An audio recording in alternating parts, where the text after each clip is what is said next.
Nah, kemudian jamaah sekalian, dari mutolaah kajian ini ya, sebagai catatan nih, setan itu mampu untuk menyerupai sifat Allah. Tuh, ya. Bahkan sifat yang hanya boleh dimiliki oleh Allah. Makhluk tidak boleh memiliki sifat itu, yaitu sifat sombong. Ya. Al-kibriya'u ridai gitu. Jadi Rasulullah SAW bersabda, kesombongan itu adalah jubahku, kata Allah. Ya. Allah berfirman dalam hadis qudsi, disampaikan oleh Rasulullah, al-kibriya'u ridai gitu. Jadi kesombongan itu hanyalah jubah aku gitu. Wal adomatu izari, dan keagungan itu adalah pakaian aku. Firman Allah, ya. Faman naza'ani wahidan minhuma gitu. Maka siapa yang meninggalkan salah satunya dari aku, siapa yang mencopot salah satunya, ya, baik itu kesombongan maupun keagungan dari aku, firman Allah ini, adkhaltuhu jahannama, maka aku akan lemparkan dia ke neraka jahanam gitu, ya. Gitu jamaah. Jadi jangan berani-berani kita sebagai manusia, sebagai makhluk, ada sombong, kalaupun ada cepat-cepat dihindari, ya, atau agul gitu, ya, atau mencari keagungan gitu. Karena ini hanya milik Allah gitu. Ya. Wa qala Nabi SAW, ala ukhbirukum, maukah kamu aku beritahu bi ahli nari, siapa ahli neraka itu? Ya, kemudian dijawab oleh para sahabat, qalu bala ya Rasulullah gitu. Betul ya Rasulullah gitu, ya. Qala qulu utulin jawadin mustakbirin gitu. Nah, kemudian kata Rasul, semua isi neraka itu adalah orang-orang yang jawadin, ya. Orang-orang yang keras kepala, dan mustakbirin, orang-orang yang takabur gitu. Nah, inilah kebanyakan daripada isi ahli nar itu, jemaah, ya. Fala yadharu fi siratis mil jami'i lima fihi minal hidayati gitu. Maka tidak bisa setan menyerupai asma Allah secara keseluruhan. Ya, jadi setan tuh nggak bisa tuh, jemaah, gitu, menyerupai sifat Allah yang ada di dalam asma Allah yang secara keseluruhan. Kenapa setan tidak bisa menyerupai? Karena di dalam asma Allah itu ada mazhar. Mazhar ini artinya karakter, ya. Karakter hidayah, al-hidayah gitu, ya. Al-hadi, kalau dalam Asmaul Husnahnya itu disebut Al-Hadi gitu. Nah, gini jemaah, lafaz Al-Hadi ini saya jelasin sedikit, ya. Lafaz Al-Hadi ini bentuk isim fa'il dari fi'il madi hadayahdi hidayatan, petunjuk, ya. Jadi setan itu enggak bisa pura-pura atau menyerupai Allah seperti Allah untuk memberi petunjuk. Seperti kisah tadi, ya, kisah tadi seolah-olah setan memberi petunjuk kepada Fir'aun, padahal tetap aja mau menyesatkan gitu. Ya, jadi nggak bisa tuh setan ngasih petunjuk, ya. Kemudian lafaz al-hadi ini isim fa'il, lafaz al-hadi ini wa fihi kalamun kasirun yatul syarhuh gitu. Dan di dalam lafaz al-hadi ini banyak pendapat yang menjelaskan, ya, secara panjang. Pertama begini jemaah, karakter hidayah itu, al-hadi itu adalah bentuk jamak taksirnya dari kata hudan, ya. Jadi kalau kita minta, itu bentuk kalimatnya kan hudan itu petunjuk, ya, karakternya petunjuk. Hidayah itu berkarakter petunjuk. Nah, kemudian kalau kita minta itu dirubah jadi fi'il amar. Jadi ihdi. Dari hudan jadi ihdi gitu. Makanya ada ihdina, itu dari nahnu. ihdinas syiratal mustaqim gitu ya. Nah, jadi ini kita meminta ini, langsung meminta secara tegas. Kalau kata ihdinas ini kita meminta secara tegas kepada Allah supaya diberi sirat al-mustaqim gitu. Nah, siratnya ini ada yang bilang katanya sirat itu rambut dibelah 7. Ya. Jadi sirat yang sesungguhnya artinya itu jalan yang membentang antara dibentangkan ke Allah di atas jahanam. Jadi jemaah, ketika manusia itu nanti meninggal ya, mau masuk ke alam akhirat, dari alam kubur, alam barzah pindah ke alam akhirat, dia akan melewati jembatan dulu panjang ini jembatan. Ya.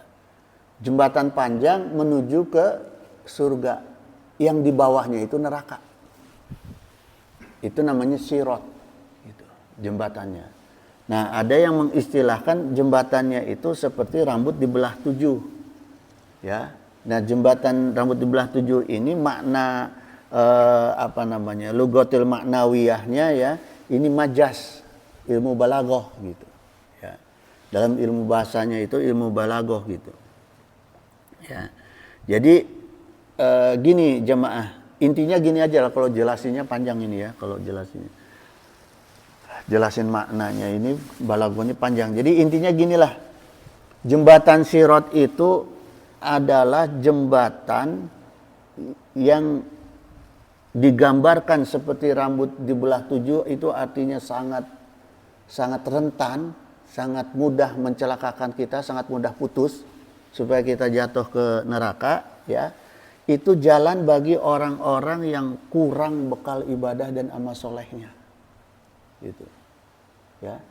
Itu jemaah. Jadi dari alam kubur ke akhirat nanti ya, apakah mau ke surga, itu melewati itu.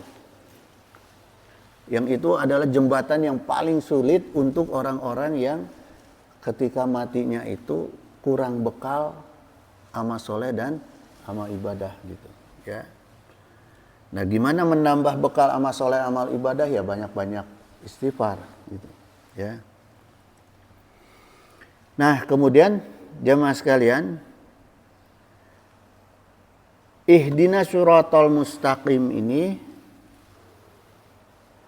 dalam Al-Fatihah ini sifatnya itu adalah kita meminta kepada Allah supaya diberi hidayah ya, jalan yang lurus yang sifatnya tanpa hambatan. Gitu ya. Ini sifatnya gitu jemaah. Nah, ini untuk menjelaskan ini saya kupas kitab ini nih, kitab Tafsir Al-Jawari Syekh Tantawi Jauhari ya. Beliau mengatakan gini, summa bayana subhanahu wa ta'ala. Kemudian Allah Ta'ala ini menerangkan sesudah menambahkan iyyaka na'budu wa iyyaka nasta'in, ana adola sayin yatubu al afdola mirabbi gitu. Kalau ada seseorang hamba yang memohon sesuatu kepada Allah ya, ada hamba yang meminta atau memohon kepada Allah, berdoa kepada Allah, yang terbaik adalah innama hiya al hidayatu. Yang paling bagus adalah sungguhnya meminta hidayah kepada Allah. Jadi sebelum minta duit, minta rizki, minta jodoh, minta apa, minta dulu hidayah. Itu yang paling utama permintaan kita kepada Allah sebelum kita minta yang lain-lain ya.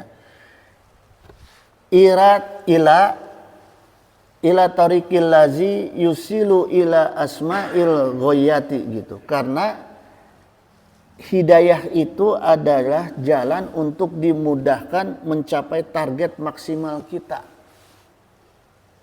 Ketika kita sudah dapat hidayah dari Allah, maka target kita maksimal mendapatkan nikmat dunia, nikmat akhirat, insya Allah akan tercapai. Gitu. Kalau tanpa hidayah semuanya itu palsu. Apa yang kita dapat semua itu palsu, kenikmatan-kenikmatan itu, ya. Maka waqala Nabi SAW, Salilullaha ta'ala huda wassadat gitu. Mintalah kepada Allah hidayah dan istiqomah di dalam hidayah itu. Ya, hidayah itu wassadat. Jadi kita minta hidayah tidak hanya cukup hidayah tapi minta diistiqomahkan di dalam hidayah gitu. Ya. Wasqur bil huda hidayatakat tariqa gitu. Sebutlah al huda atau petunjuk itu atau hidayah itu, maka engkau akan mendapatkan jalan petunjuk gitu. Waskur bisadadi tasdidakas sahma gitu. Sebutlah as-sadat, maka arah panahmu akan lurus sampai tujuan. Nah, ini hadis ini menggambarkan Rasulullah sedang mengajarkan kepada Sayyidina Ali. Jadi Rasulullah mengajarkan minta hidayah. Jadi Rasulullah nyuruh Sayyidina Ali itu manah gitu. Ya. Kan dulu zaman perang mah pakai panah ya. Snipernya pakai panah gitu dulu mah. Jadi sebelum manah itu minta hidayah kepada Allah supaya sampai pada tepat sasaran gitu. Ya. Nah, kemudian wa fi riwayat, dalam riwayat lain ya, Rasulullah SAW mengajarkan doa Allahumma ini as'alukal huda wassadat gitu. Jadi ya Allah, aku minta kepadamu hidayah dan kebenaran gitu. Wa qala aidan Allahumma ini as'alukal huda wat tuqa wal ifata wal ghina. Jadi ya Allah,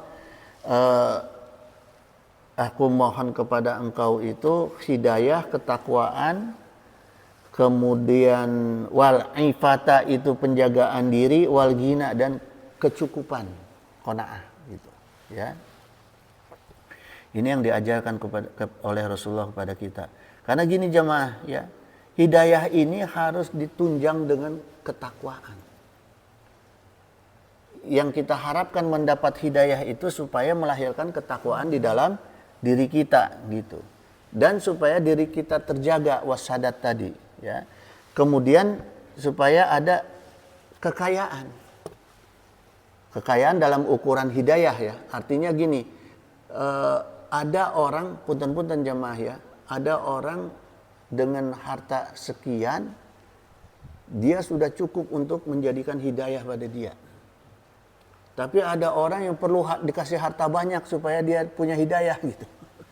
Ya, makanya kata Rasul di sini diajarkan dalam rangka meminta hidayah kepada Allah itu, kita juga harus meminta ghina gitu. Ya, harus meminta kecukupan di dalam perkara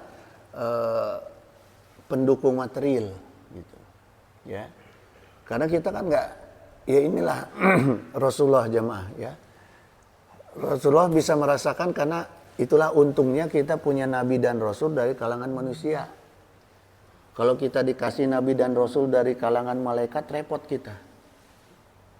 Karena nggak bisa merasakan inti kebutuhan yang sesungguhnya manusia, gitu, ya. Jadi Rasulullah merasakan hidayah itu ya perlu tetap ada pendukung material, gitu, ya. Nah, kemudian jemaah sekalian, inilah ya, dari konsep hidayah inilah kenapa Allah mengajarkan kita surat Al-Fatihah. Kenapa ulama dikaji di mutola'ah surah Al-Fatihah ini ditemukan sebagai surat umul kitab. Surat yang menjadi keutamaan gitu, ya. Karena di dalamnya ini ada doa yang paling penting jemaah, yang menyangkut tadi apa yang saya jelaskan, menyangkut dengan hidayah, ya. Pertama, ada kalimat yang selalu minimal 5 kali sehari ya, kita selalu mohon kepada Allah, iyyaka na'budu wa iyyaka nasta'in. Enggak ada di surat yang lain kecuali di Al-Fatihah, ya. Jadi kita menyatakan bahwa kita itu menyembah kepada Allah, ya, dan kita minta tolongnya hanya kepada Allah. Nah, ini komitmen dulu. Kalau mau transaksi kan pertama yang diukur apa? Komitmen. Kalau nggak ada komitmen, nggak akan ada transaksi. Ya, ini logikanya jemaah.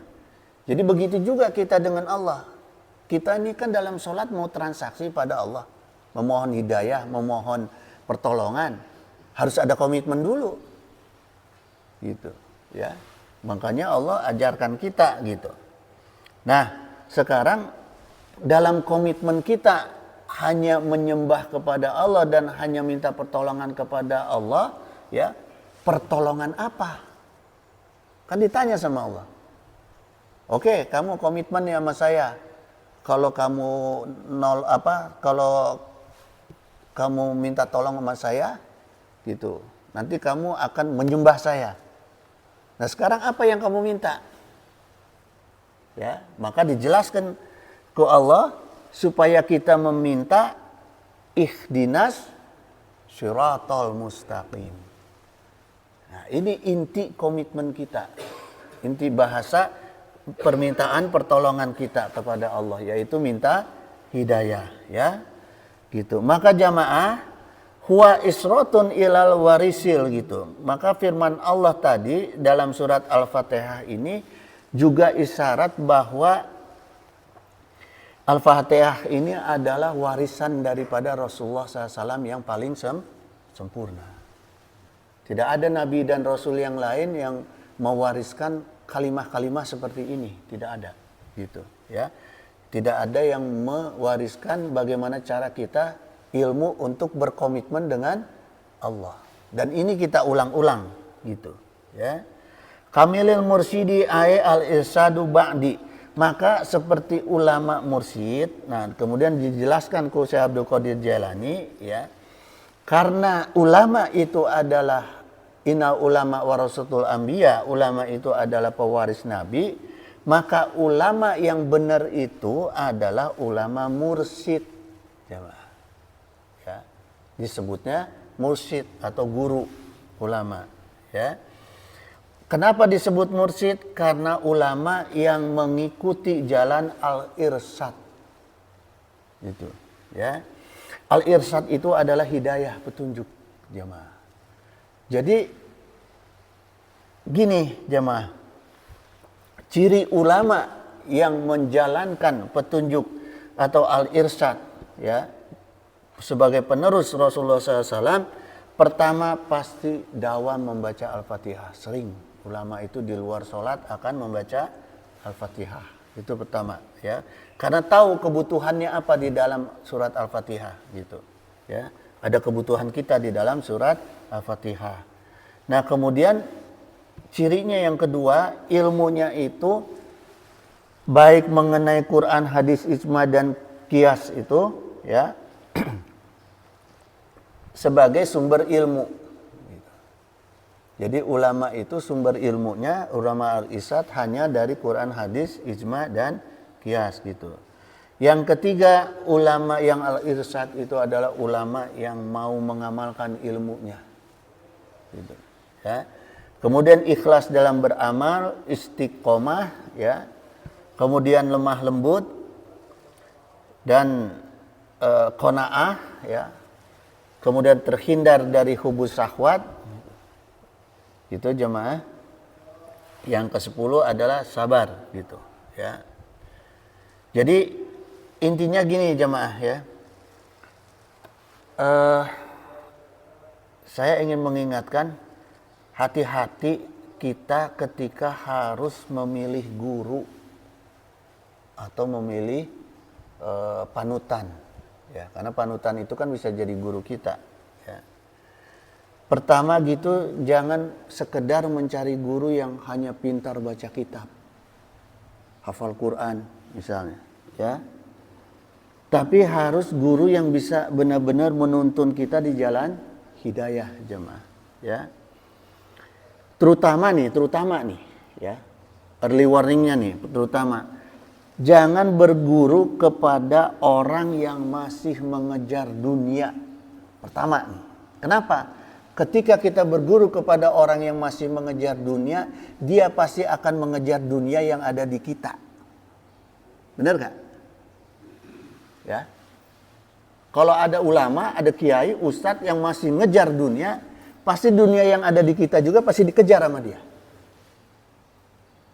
Ya kan? Nah, itu hati-hati jemaah, ya. Itu. Kemudian jemaah sekalian, kenapa hidayah itu penting? Ya.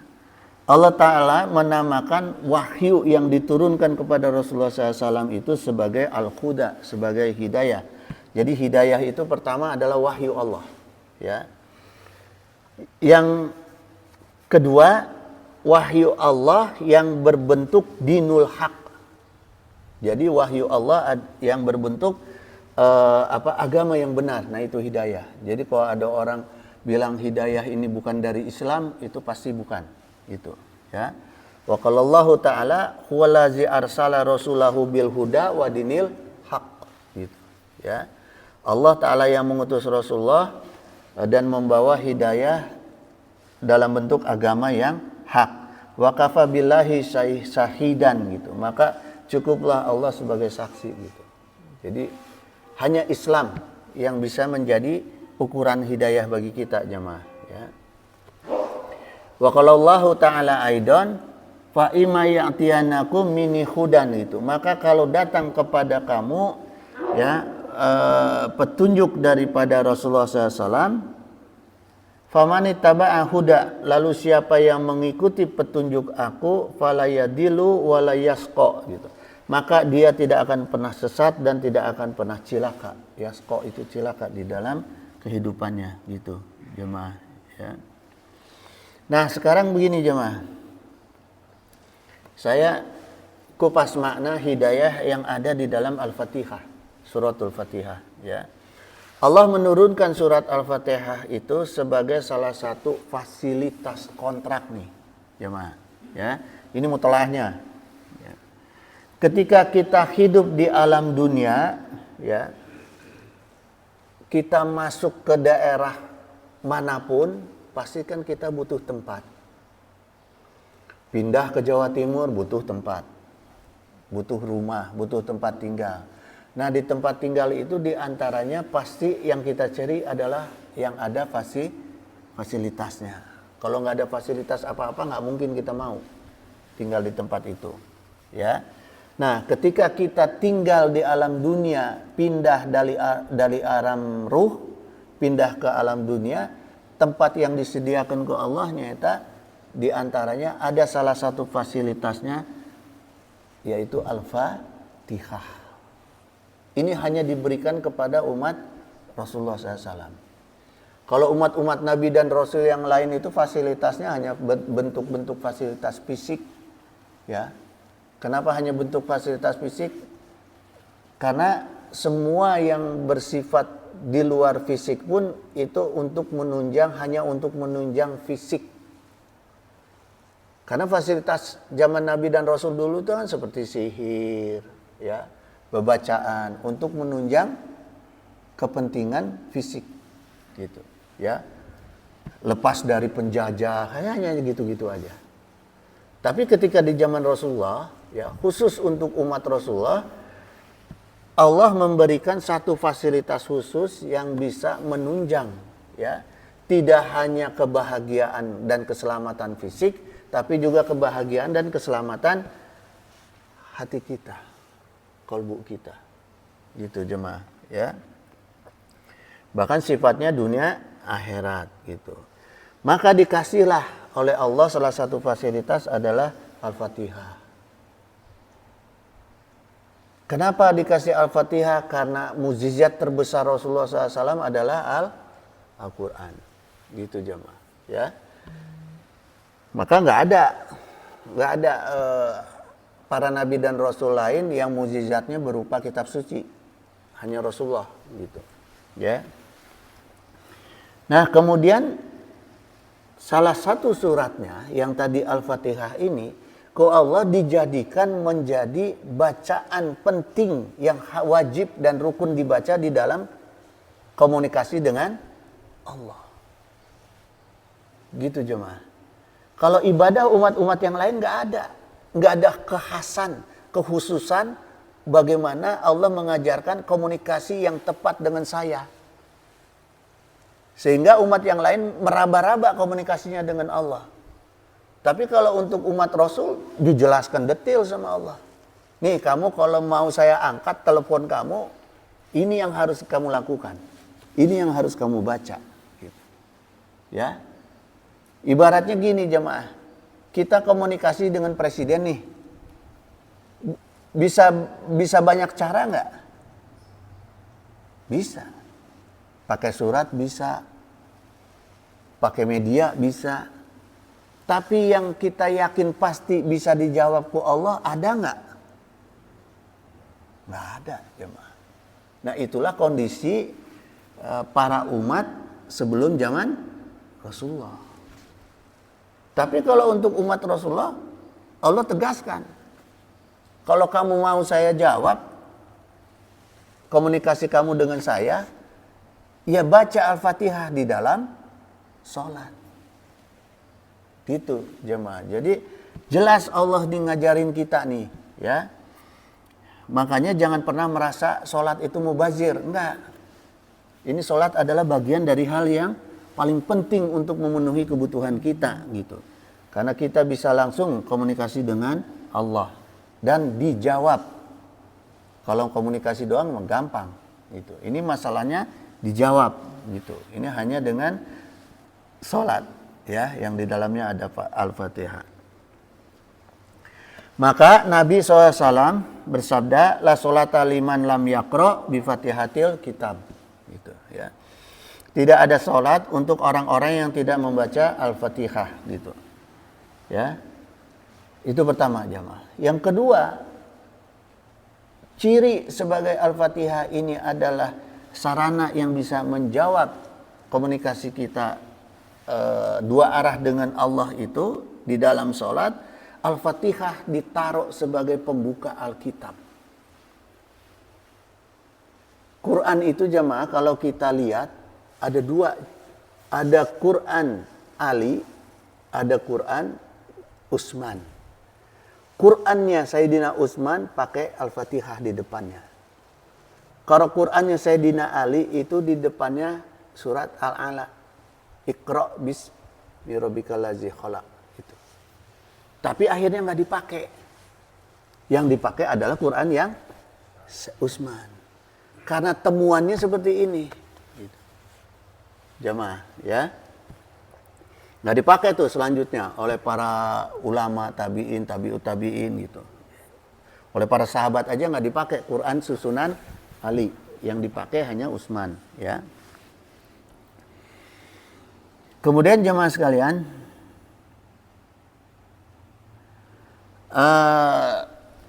Abu Ja'far al-Gharnati, ini ulama Andalus, beliau menjelaskan gini. Beberapa alasan ya mengapa Al-Qur'an itu diawali dengan surat Al-Fatihah. Tadomanaha mujmalan lima tafassola fil kitabil ajizi gitu. Ya. Jadi Al-Fatihah itu jemaah mengandung ringkasan makna Al-Qur'an secara detail seluruhnya gitu. Ya. Itu di dalam Al-Fatihah gitu.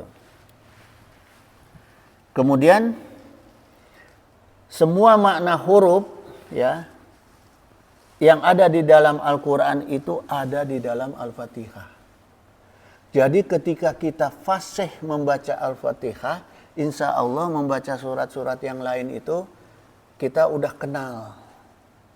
Nggak akan ada kita temuan huruf baru di surat yang lain ketika kita sudah fasih dalam Al-Fatihah. Maka dulu pertama awal saya diajarin ngaji itu fasih dulu Al-Fatihah. Gitu. Ya. Bijumlatihi wa huwa wadahu wajhin fi taqaddumiha suratul karimati gitu. Maka secara keseluruhan Al-Fatihah itu menjelaskan pengertian di awal dari surat-surat Al-Quran. Gitu. Summa hiya mimma yulzumu al-muslimina hafizahu gitu. Kemudian Al-Fatihah itu menjadi wajib dihafalkan oleh seluruh umat Islam. Ya. Jadi kalau mengaku umat Islam harus wajib hafal Al-Fatihah. Wala budda lil musallina min qiraatiha gitu. Maka bagi siapa saja yang sholat wajib membaca Al-Fatihah. Suma iftataha bihamdillahi subhanahu gitu. Kemudian surat ini diawali dengan kalimat alhamdulillah gitu. Ya. Wa qasyara fi ibtida'atil umuri gitu. Dan sungguh kalimat ini disyariatkan untuk dibaca setiap mengawali segala urusan. Terutama dina pembuka Al-Fatihah yaitu bismillah, ya. Wa fiha ta'qibun alhamdulillahi subhanahu gitu. Maka di dalam surat Al-Fatihah itu ada perkataan yang terutama, yaitu perkataan puji syukur kepada Allah. Gitu. Jadi syukur dulu kepada Allah. Bizikri sifatihi al-husna. Kemudian menyebutkan sifat-sifat Rahman dan Rahimnya Allah. Ar-Rahman, Ar-Rahim. Ya. Wal isyarati ila irsali rusuli gitu. Sehingga jamaah sekalian, kata beliau ini, surat Al-Fatihah itu juga menjelaskan diisyaratkannya diutusnya Rasulullah SAW fi qaulihi di dalam kalimat ihdina. Gitu. Jadi makna kalimat ihdina siratal mustaqim ini adalah isyarat diturunkannya Rasulullah. Ya. Itu ditugaskannya Rasulullah SAW untuk membawa hidayah gitu, jemaah. Ya, artinya ketika kita membaca Al-Fatihah ini kita yakin satu-satunya pembawa hidayah adalah Rasulullah gitu. Wa zakara iftaraqal khalqi gitu. Lalu disebutkan tentang macam-macam makhluk. Nah, di dalam surat Al-Fatihah juga memberi pelajaran kepada kita untuk memahami adanya macam-macam makhluk, jemaah. Ya. Bizikril muhtadina gitu. Mulai dari al-muhtadin. Al-muhtadin itu artinya makhluk yang mendapat petunjuk. Wa zakarul maghdubi alaihim. Kemudian orang-orang yang dimurkai ku Allah. Artinya pemahamannya gini, jamaah, supaya kita paham. Ketika kita membaca Al-Fatihah sebagai early warning kita bahwa di antara makhluk itu ada makhluk yang terpuji, ada makhluk yang bisa memberi penuntun. Artinya di sini kita diajarkan ku Allah, diingatkan, selalu diingatkan dari waktu ke waktu itu untuk apa? Hati-hati dalam memilih lingkungan.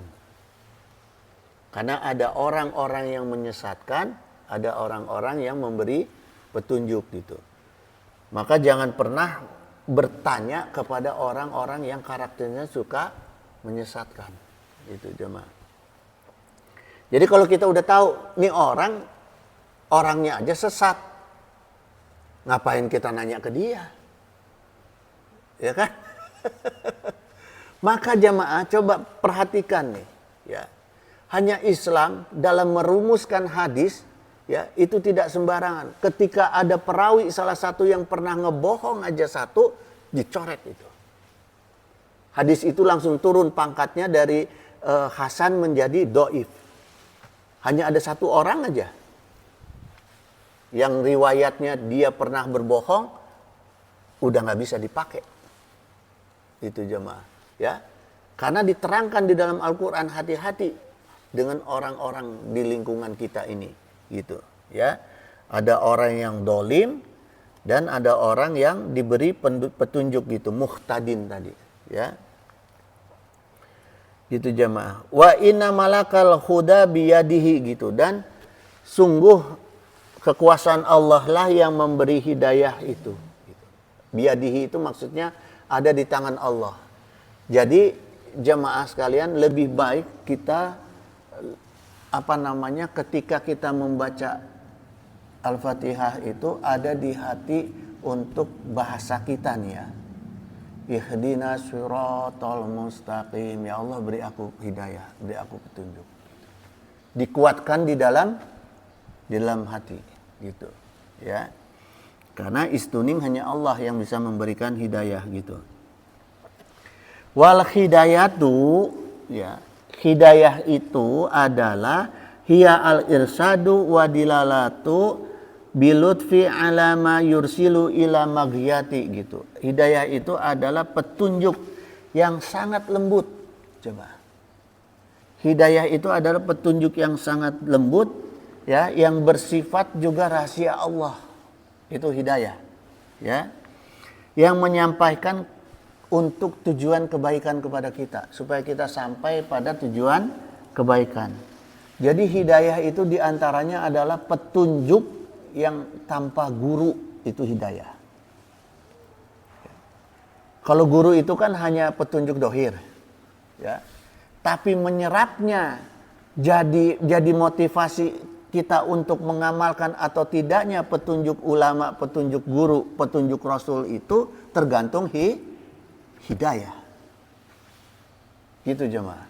Ya. Jadi percuma kita hafal sejuta kitab, tapi kalau nggak ada hidayahnya nggak akan bisa ngamalkan. Gitu jemaah. Ya. Jadi tetap harus kita punya hidayah, harus diminta hidayah. Makanya Allah ajarkan apa tadi bolak-balik saya katakan, Fatihahnya yang benar. Terutama di dalam sholat gitu. Pada kalimat ikhdina itu tekankan, minta petunjuk ya Allah gitu. Ya, minta hidayah pada Allah. Wa qala Allah Ta'ala Al-Qasas ayat 56, innaka la tahdi man ahbabta gitu. Sungguh kamu itu tidak akan dapat memberi petunjuk kepada ahbabta, orang-orang yang kamu cintai, walakinnallahu yahdi may yasha gitu. Kecuali Allah ya yang memberi petunjuk kepada orang-orang yang dikehendaki gitu. Ya, wa huwa a'lamu bil muhtadina gitu, dan Allah lebih mengetahui siapa orang-orang yang mau menerima petunjuk. Nah, jadi jemaah maknanya gini, Allah jelaskan ya. Bagaimana Allah bisa memberi hidayah kepada seseorang, wa huwa a'lamu bil muhtadina. Nih, jawabannya ya. Yaitu orang-orang yang Allah ketahui dia itu mau menerima hidayah. Jadi Allah tidak akan pernah memberi hidayah kepada orang yang tidak pernah minta hidayah. Tuh jemaah, ya, jangan berharap nih tiba-tiba kita jadi orang baik, nggak pernah minta. Jangan berharap kita tiba-tiba jadi orang kaya, nggak pernah minta. Gitu. Ya, gitu jemaah, gitu. Ya, jadi kata kuncinya Fatihah sing benar di dalam sholat terutama, nah gitu ya, ditambah doa-doa kita gitu di waktu-waktu yang ijabah gitu jemaah sekalian. Kemudian salah satu pintu masuk hidayah ya, salah satu pintu masuk hidayah adalah ketenangan jiwa nih jemaah ya. Bagaimana supaya kita bisa mencapai ketenangan jiwa? Qala Allah Ta'ala allazina amanu wa tatma'inu qulub ya, ala bizikrillahi tatma'inu qulub gitu. Jadi di antaranya pertama itu tadi Al-Fatihah sing benar, yang kedua banyakin zikir kepada Allah. Kalau kita mau membuka hati kita itu supaya bisa nerima hidayah. Kan gini, kita minta sama Allah, ya Allah tolong kirim rizki sama kita. Ada orang mau ngirim rizki, diketok-ketok pintu kita nggak ada yang keluar. Nyampe nggak rizkinya? Nggak nyampe.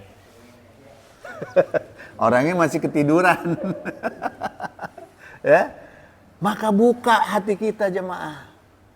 Buka pintu rumah kita, buka pintu hati kita. Pakai cara apa? Zikir. Itu, ya. Ala bizikrillahi tatma'innu qulub. Wa ma atakumu rasula, apa yang diberikan oleh Rasulullah SAW terima oleh kita. Nah, diantaranya adalah kita terima apa yang dibawa oleh Rasulullah, jangan dipilih-pilih gitu ya. Wa manahakum anhu, fantahu gitu, dan apa yang dilarang oleh Allah tinggalin. Jangan kekeh dikerjain gitu, jamaah. Kemudian jamaah, ya, usaha kita untuk mendapatkan hidayah itu ada dua makna hidayah yang akan kita dapat, ya. Pertama, al-irsadu wa dilalatu bilutfi. Nih, pertama hidayahnya, bentuk hidayahnya, ya. Al-irsadu wa dilalatu bilutfi. Hidayah ke dalam diri manusia itu yang bisa menjadi petunjuk untuk mencukupi kebutuhan kita. Itu hidayah pertama, ya. Jadi petunjuk untuk memudahkan jalan kita untuk memenuhi kebutuhan kita, kebutuhan dohir dan batin, ya, dalam ketakwaan kepada Allah. Gitu. Syaratnya tingkatkan ibadah dan amal soleh, ya. Jadi gini jemaah, kalau kita merasa kok nggak dapat nih petunjuk dari Allah, introspeksi dulu tuh, amal solehnya gimana, ibadahnya gimana, gitu. Itu introspeksi, ya. Yang kedua, watusnadu al hidayatu ilallahi, watusnadu ilan nabi sallallahu alaihi wasallam, watusnadu ilal qur'ani, gitu, ya. Dan kita harus benar-benar menintrospeksi nih, bagaimana kita mendapat dukungan untuk mendapatkan hidayah dari Allah itu, dukungan dari Nabi. Dukungan dari Nabi artinya kita harus banyak sholawat. Kalau nggak banyak sholawat, yang akan didukung, gitu, ya. Pendukung, orang yang didukung tidak akan mendukung pendukung. Benar nggak jemaah? Ya, orang yang didukung tidak akan mendukung pendukung. Sekarang nih, presiden yang menang pilpres, pasti yang dia dukung yang mendukung dia.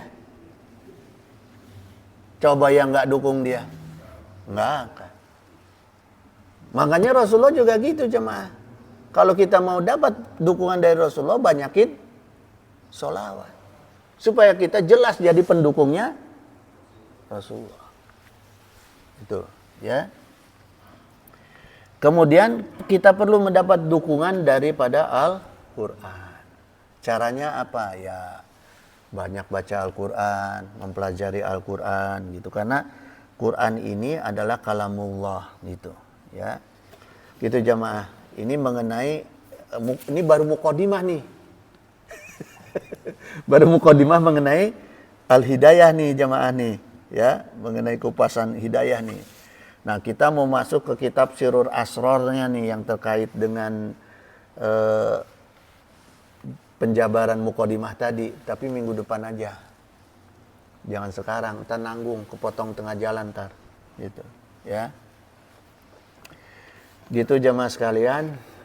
Wallahu waliyut taufiq wasadat, innahu sami'un qaribun mujibud da'wat, wa yaqdiyal hajat, subhanaka Allahumma wa bihamdika, asyhadu an la ilaha illa anta astaghfiruka wa atubu ilaih.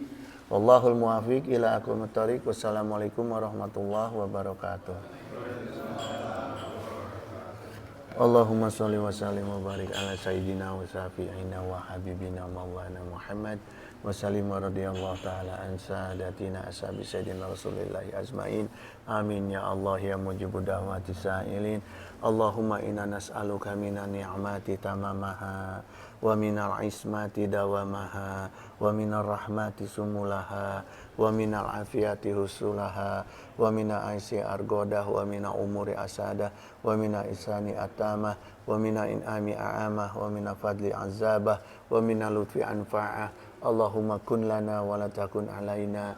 Allahumma khtim bi sa'adati ajalana wa haqiq bi ziyadati amalana wa akhrun bil afiyati guduwana wa asolana wa ja'ila rahmatika masyurana wa ma'alana wa subasi jali afika ala zunubina wa muna alaina bi islahi uyubina wa ja'ali taqwa zaudana wa fi dinika istihadana wa alaika tawakkulana wa i'timadana wa thabbitna ala nahji istiqamah wa izna fid dunya min mujibati nadamati yaumil qiyamah wa hafif anna siqla auzar wa zukna aisyata abrar wa kfina wasrif anna sarur asrar wa atik riqabana wa riqaba abaina wa ummahatina wa ikhwanina wa walidina wa ashiratina wa zaujatina birahmatika ya azizu ya ghafaru ya sataru ya halimu ya jabaru ya Allah ya Allah ya Rahman ya Rahim ya Arhamar Rahimin innaka ala kulli syai'in qadir Allahumma a'izzal islamana wal muslimin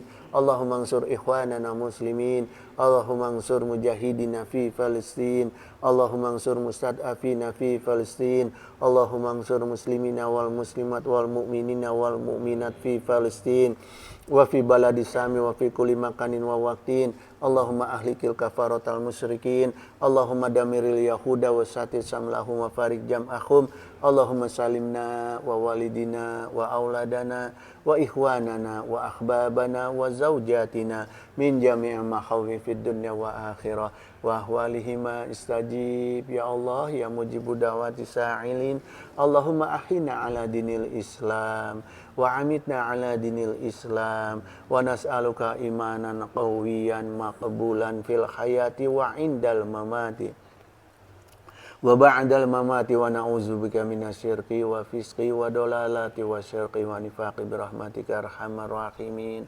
Allahumma inna nas'aluka rizqan thayyiban kasfiran wasi'an bi ghairi hisab Allahumma la taslub minni ni'matan antu'ta alayya Allahumma inna nas'aluka salamatan fid din wa afiyatan fid jasad wa ziyadatan fi ilmi wa barakatan fi rizqi wa taubatan qabla maut wa rahmatan indal maut wa maghfiratan ba'da maut Allahumma hawin alaina fi syakaratil maut wa najatan minan nar wa afwa inda hisab Allahumma ighfir lana ya ghafur warhamna ya rahim Allahumma ksif anna wasrif anna wadfa'ana al-bala'a wal waba'a wa ghalaa wa ta'un wa fitana wa mihana wa khumuma wa gumum wa khuruba wa azana wa syada'ida wa syara'da'ida wa syarad dalimina ma la yaksifuhu ghairuk wa sallallahu ala sayyidina Muhammadin wa ala alihi wa sahbihi wa barik wassalam subhana rabbika rabbil izzati amma yasifun wa salamun ala mursalin walhamdulillahi rabbil alamin.